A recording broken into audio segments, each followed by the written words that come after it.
মাত্র ১৬ বছর বয়স, সামনে পড়েছিল পড়াশোনা, পরিবার, ভবিষ্যৎ নিয়ে অসংখ্য স্বপ্ন। রাজনীতির মাঠে একটি কর্মসূচিতে অংশ নিতে গিয়েছিলেন তিনি, কিন্তু হবিগঞ্জের এনসিপির জুলাই পদযাত্রা ঘিরে তৈরি হওয়া উত্তেজনার মধ্যে গুরুতর আহতের শিকার হবার পর এখন তার জীবনের বাস্তবতা পুরোপুরি বদলে গেছে। বিএনপির পরিণতি শেখ হাসিনার চেয়ে আরো ভয়াবহ হবে। রড নিয়ে আসছে, চাপাতি নিয়ে আসছে, আমাদের কাছে ভিডিও আবার পদযাত্রায় যাবো, ঠিক আছে, তাড়াতাড়ি সুস্থ হতে হবে।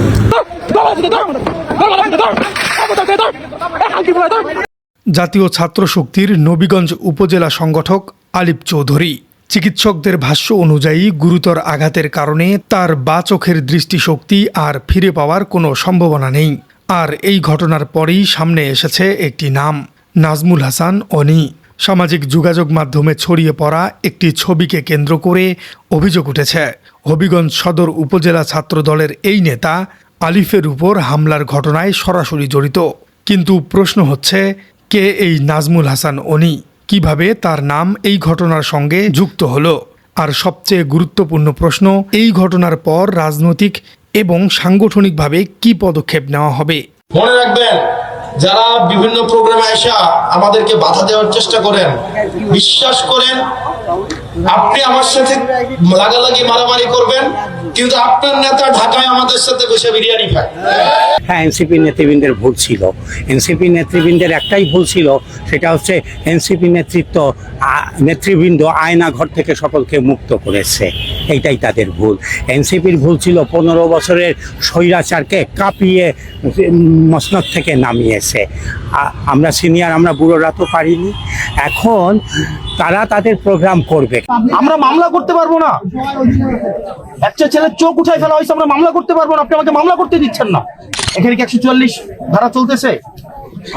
কোথায় চলতেছে? কোথায় চলতেছে 144 ধারা? আপনি যে কাজটা আজকে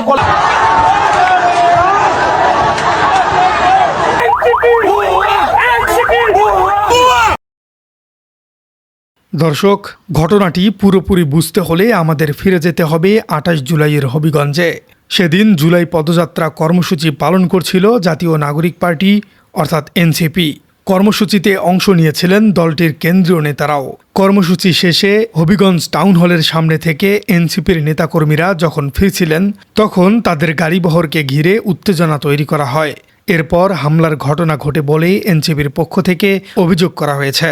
এই ঘটনায় এনসিপি ক্ষমতাসীন বিএনপির বিরুদ্ধে অভিযোগ তুলেছে। এরপর পরিস্থিতি আরও উত্তপ্ত হয়ে ওঠে। শহরে প্রতিবাদ মিছিল বের হলেও সেখানেও উত্তেজনাকর পরিস্থিতি তৈরি হয়। এসব ঘটনায় এনসিপির উত্তরাঞ্চলের মুখ্য সমন্বয়ক সার্জিস আলম সহ অনেকেই আহত হন। তবে পুরো ঘটনার সবচেয়ে বেশি আলোচনায় আসে তরুণ কর্মী আলিফ চৌধুরীর বিষয়টি। কারণ তার আঘাতের প্রভাব শুধু কয়েকদিনের চিকিৎসার মধ্যেই সীমাবদ্ধ থাকছে না। চিকিৎসকদের বক্তব্য অনুযায়ী তার বাঁ চোখের দৃষ্টিশক্তি স্থায়ীভাবে ক্ষতিগ্রস্ত হয়েছে। ঘটনার দিন প্রথমে তাকে হবিগঞ্জ সদর হাসপাতালে নেওয়া হয়। পরে রাতেই উন্নত চিকিৎসার জন্য সিলেট ওসমানী মেডিকেল কলেজ হাসপাতালে পাঠানো হয়। এরপর ঢাকার জাতীয় চক্ষু বিজ্ঞান ইনস্টিটিউট হাসপাতালে তার চিকিৎসা করা হয়। চিকিৎসকেরা জানিয়েছেন অস্ত্রোপচার সফল হয়েছে, তবে আহত চোখের দৃষ্টিশক্তি ফিরে পাওয়ার সম্ভাবনা নেই। চিকিৎসকদের ব্যাখ্যা অনুযায়ী চোখের ভেতরের গুরুত্বপূর্ণ অংশে গুরুতর ক্ষতি হয়েছে। সিটি স্ক্যানেও চোখের ভেতরে রক্ত জমাটের বিষয়টি দেখা যায়। অস্ত্রোপচারের মাধ্যমে চোখের গঠনগত সমস্যা যতটা সম্ভব ঠিক করার চেষ্টা করা হলেও দৃষ্টিশক্তি ফিরে আনার ক্ষেত্রে চিকিৎসা বিজ্ঞানের সীমাবদ্ধতা রয়েছে। এমনকি দেশের বাইরে উন্নত চিকিৎসার সুযোগ নিলেও দৃষ্টিশক্তি ফিরে পাবার কোনো সম্ভাবনা নেই।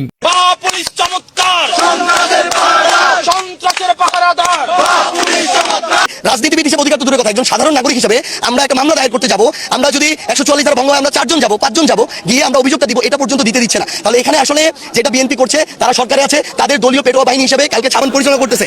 এবং তারেক রহমানের এখানে গ্রিন সিগন্যাল ছাড়া, স্থানীয় বিএনপির গ্রিন সিগন্যাল ছাড়া ওই বিএনপি যুবদল ছাত্র দলের যারা নেতৃবৃন্দ, তারা কোনোদিন এই হামলাটা করতে পারতো না।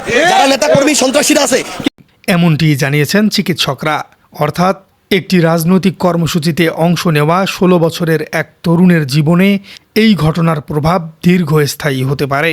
আর এখান থেকেই শুরু হয়েছে সামাজিক যোগাযোগ মাধ্যমে তীব্র এক প্রতিক্রিয়া। একদিকে এনসিপির নেতাকর্মী ও সাধারণ ব্যবহারকারীদের অনেকেই এই ঘটনার বিচার দাবি করছেন। অন্যদিকে একই ঘটনার প্রেক্ষাপটে অভিযুক্ত ছাত্রদল নেতা নাজমুল হাসান অনিকে নিয়ে বিভিন্ন ধরনের প্রতিক্রিয়াও দেখা গেছে। সামাজিক যোগাযোগ মাধ্যমে ছড়িয়ে পড়া প্রতিটি ছবিকে কেন্দ্র করে অনির নাম সামনে আসছে। এনসিপির নেতা সার্জিস আলম সরাসরি একটি পোস্টে নাজমুল হাসান অনির নাম উল্লেখ করে আলিফের ঘটনার বিচার দাবি করেছেন। তার বক্তব্যের মূল প্রশ্ন ছিল এই ঘটনার বিচার হবে কিনা এবং এর দায় কার। এখানে একটি বিষয় পরিষ্কার করা জরুরি। নাজমুল হাসান অনির বিরুদ্ধে যে অভিযোগ উঠেছে সেটি রাজনৈতিক এবং সামাজিক যোগাযোগ মাধ্যমের পোস্টে উঠে এসেছে। অভিযোগের চূড়ান্ত সত্যতা এবং আইনগত দায় নির্ধারণ করবে তদন্ত এবং আদালতের প্রক্রিয়া। কিন্তু অভিযোগ সামনে আসার পর এই ছাত্রদল নেতার পরিচয় নিয়ে সামাজিক যোগাযোগ মাধ্যমে ব্যাপক আলোচনা শুরু হয়েছে। নিজের ফেসবুক প্রোফাইলে নাজমুল হাসান অনি নিজেই হবিগঞ্জ সদর থানা ছাত্রদলের সদস্য সচিব হিসেবে পরিচয় দিয়েছেন বলে প্রতিবেদনে উল্লেখ করা হয়েছে। তিনি বৃন্দাবন সরকারি কলেজের ছাত্রদল সংশ্লিষ্ট সংগঠনের দায়িত্বেও আছেন বলে সামাজিক যোগাযোগ মাধ্যমের পরিচয় থেকে জানা যায়। অর্থাৎ তিনি শুধু একজন সাধারণ রাজনৈতিক কর্মী নন, একটি গুরুত্বপূর্ণ ছাত্র সংগঠনের স্থানীয় পর্যায়ের দায়িত্বশীল নেতা হিসেবে নিজের পরিচয় প্রকাশ্যে রেখেছেন। আর এখানেই ঘটনাটি আরও বড় রাজনৈতিক প্রশ্ন তৈরি করেছে। কারণ কোনো রাজনৈতিক দলের একজন দায়িত্বশীল নেতার বিরুদ্ধে যদি এমন গুরুতর অভিযোগ ওঠে তাহলে দলটির ওপর স্বাভাবিকভাবেই প্রশ্ন আসে, দলীয়ভাবে কী ব্যবস্থা নেওয়া হবে। অভিযোগ তদন্ত করে সত্যতা পাওয়া গেলে দায়ী ব্যক্তির বিরুদ্ধে ব্যবস্থা নেওয়া হবে কিনা, নাকি রাজনৈতিক পরিচয়ে তাকে কোনো ধরনের সুবিধা দেয়া হবে। এই প্রশ্নগুলো এখন শুধু এনসিপির নয়, বিএনপির জন্যও একটি গুরুত্বপূর্ণ প্রশ্ন উঠেছে।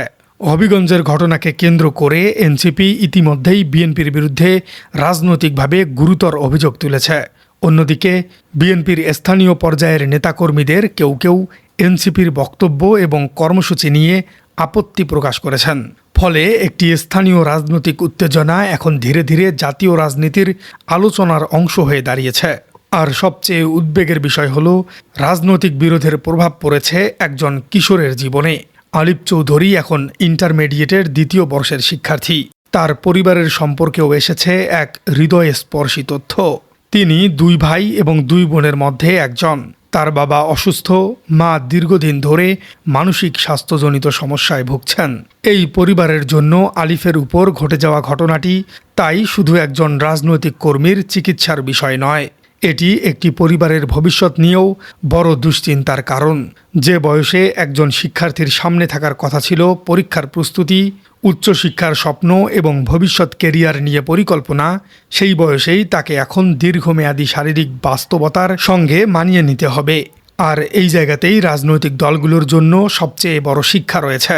রাজনীতি প্রতিদ্বন্দ্বিতার জায়গা হতে পারে, মতবিরোধ থাকতে পারে, একটি দল অন্য দলের বক্তব্যের কঠোর সমালোচনাও করতে পারে, কিন্তু রাজনৈতিক বিরোধ যখন সাধারণ কর্মী বা তরুণদের জীবনে দীর্ঘস্থায়ী ক্ষতের সৃষ্টি করে তখন প্রশ্ন উঠবেই, এই রাজনীতির দায় কে নেবে। সামাজিক যোগাযোগ মাধ্যমের প্রতিক্রিয়াতেও এই ঘটনাকে আরও বড় পরিসরে আলোচনায় এনেছে। একদিকে অনেকে আলিফের জন্য সহমর্মিতা প্রকাশ করছেন এবং ঘটনার সঙ্গে জড়িতদের বিরুদ্ধে আইনগত ব্যবস্থার দাবি করেছেন। একজন সামাজিক যোগাযোগ মাধ্যম ব্যবহারকারী লিখেছেন, দেশের আইন অনুযায়ী সর্বোচ্চ ব্যবস্থা নিশ্চিত করা উচিত এবং যারা পরিকল্পিতভাবে বিশৃঙ্খলা সৃষ্টি করছে তাদের বিরুদ্ধে আইনগত পদক্ষেপ নেওয়া দরকার। অন্য একজন আবার এমন মন্তব্য করেছেন যে অভিযুক্ত উনি হয়তো ভবিষ্যতে দলীয়ভাবে আরও গুরুত্বপূর্ণ পদ পেতে পারেন। এই ধরনের মন্তব্য দেখাচ্ছে ঘটনাটি শুধু মানবিক বা আইনগত আলোচনায় সীমাবদ্ধ নেই, এটি এখন দলীয় রাজনীতির সংস্কৃতি নিয়েও প্রশ্ন তুলছে। আরও বিতর্ক তৈরি হয়েছে যখন অভিযুক্ত অনিকে নিয়ে কিছু সামাজিক যোগাযোগ মাধ্যম ব্যবহারকারী প্রশংসাসূচক মন্তব্য করছেন। একটি পোস্টে আলিফের উপর হামলার ছবি ব্যবহার করে উনির প্রশংসা করা হয়েছে। আর এখানেই সবচেয়ে বড় উদ্বেগ, কোনো রাজনৈতিক কর্মসূচিতে একজন তরুণ গুরুতরভাবে আহত হবার পরেও যদি কেউ সেটিকে রাজনৈতিক সাফল্য হিসেবে দেখেন তাহলে সেটি শুধু একটি ব্যক্তির মানসিকতার বিষয় নয়, রাজনৈতিক সামগ্রিক সংস্কৃতি নিয়েও বড় ধরনের প্রশ্ন ওঠে। রাজনৈতিক প্রতিপক্ষকে পরাজিত করার সবচেয়ে কার্যকর পদ্ধতি কি প্রতিপক্ষকে চুপ করিয়ে দেয়া, নাকি তার বক্তব্যের জবাব বক্তব্য দিয়েই দেওয়া? গণতান্ত্রিক রাজনীতির মৌলিক ধারণা অনুযায়ী মতের বিরোধ থাকবেই, রাজনৈতিক প্রতিযোগিতাও থাকবে, কিন্তু সেই প্রতিযোগিতার ভিত্তি হওয়া উচিত যুক্তি, সংগঠন, ভোট এবং জনসমর্থন দিয়ে। কারণ রাজনৈতিক মত পছন্দ না হলে তাকে রাজনৈতিকভাবে মোকাবেলা করার সুযোগ রয়েছে, কিন্তু একজন তরুণের ভবিষ্যৎ যেন রাজনৈতিক উত্তেজনার মূল্য না হয়ে দাঁড়ায়, সেটি এখন সবচেয়ে বড় প্রত্যাশা। এখানে বিএনপির জন্যেও একটি বড় রাজনৈতিক পরীক্ষা হয়ে দাঁড়িয়েছে, কারণ এনসিপি সরাসরি অভিযোগ তুলেছে বিএনপির বিরুদ্ধেই। যদি অভিযুক্ত ব্যক্তি সত্যিই ছাত্রদলের দায়িত্বশীল নেতা হয়ে থাকেন এবং তদন্তে তার বিরুদ্ধে অভিযোগের সত্যতা পাওয়া যায়, তাহলে দলীয় অবস্থান কি হবে সেটি গুরুত্বপূর্ণ বিষয়। প্রিয় দর্শক, আলিফের জীবনে ঘটে যাওয়া এই ঘটনার প্রকৃত দায় আসলে কার, এবং রাজনৈতিক পরিচয়ের ঊর্ধ্বে উঠে সেই দায় নির্ধারণে সত্যিই কি সরকারের পদক্ষেপ নেওয়া উচিত বলে আপনি মনে করেন? কমেন্টে জানিয়ে দিন আপনার মূল্যবান মতামত। আর আমাদের চ্যানেলে নতুন হয়ে থাকলে চ্যানেলটি সাবস্ক্রাইব করে বেল আইকনটি বাজিয়ে দিন। দেখা হচ্ছে পরবর্তী কোনো ভিডিওতে।